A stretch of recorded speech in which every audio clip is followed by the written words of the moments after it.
నమస్కారం.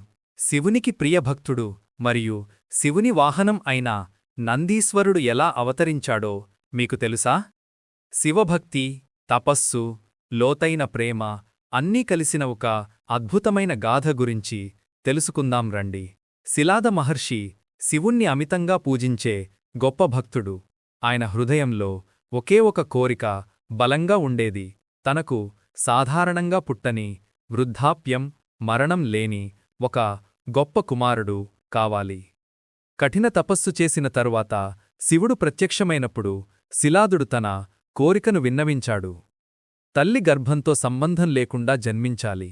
మరణం, వృద్ధాప్యం అతడిని తాకకూడదు. అతడు శివునితో సమానమైన శక్తిని కలిగి ఉండాలి. శిలాదుని భక్తిని చూసి శివుడు సంతోషించి తథాస్తు అని వరాన్ని ఇచ్చాడు. శివుడి ఆజ్ఞ మేరకు శిలాదుడు ఒక గొప్ప యజ్ఞాన్ని ప్రారంభించాడు. మంత్రాల పవిత్ర ధ్వనుల మధ్య యజ్ఞగుండంలోని అగ్నిలోనుంచి ఒక్కసారిగా దివ్య తేజస్సుతో ఒక బాలుడు ఉద్భవించాడు. ఆ బిడ్డ ముఖంలో చంద్రుడి కాంతి, శరీరంలో అద్భుతమైన దివ్యశక్తి స్పష్టంగా కనిపించింది. శివుని అనుగ్రహంతోనే ఈ శిశువు జన్మించాడని శిలాదుడు గ్రహించాడు. అతడికి నందీశ్వరుడు అని పేరు పెట్టారు. నందీశ్వరుడి పెరిగే కొద్దీ అతడి శాంత స్వభావం, దయ అందరినీ ఆకట్టుకున్నాయి. ఋషులు కూడా అతడిని చూసి ఆశ్చర్యపడేవారు. అయితే ఒకరోజు కొందరు మహర్షులు శిలాదుని వద్దకు వచ్చి నందీశ్వరునికి అల్పాయుష్షు ఉందని, అతడి ఆయుష్షు త్వరలోనే ముగుస్తుందని చెప్పారు. శివుని ప్రత్యక్ష వరంతో పుట్టిన బిడ్డకు ఈ గతి ఏంటో అని శిలాదుడు తీవ్ర దుఃఖంలో మునిగిపోయాడు.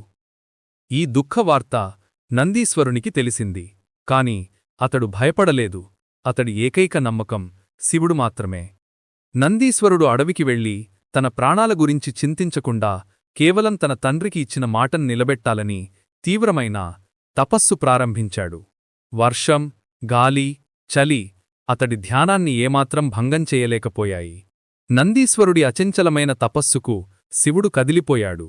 శివుడు ప్రత్యక్షమై నందీశ్వరునికి ఈ గొప్ప వరాన్ని ప్రసాదించాడు.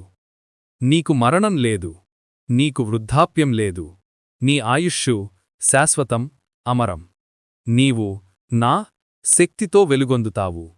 ఈ వరంతో ఆ బాలుడు సామాన్య జీవి కాకుండా శివశక్తికి ప్రతిరూపంగా మారిపోయాడు. ఆ క్షణం నుంచే అతడు నందీశ్వరుడిగా, పరమశివుని ముఖ్య గణనాథుడిగా అవతరించాడు.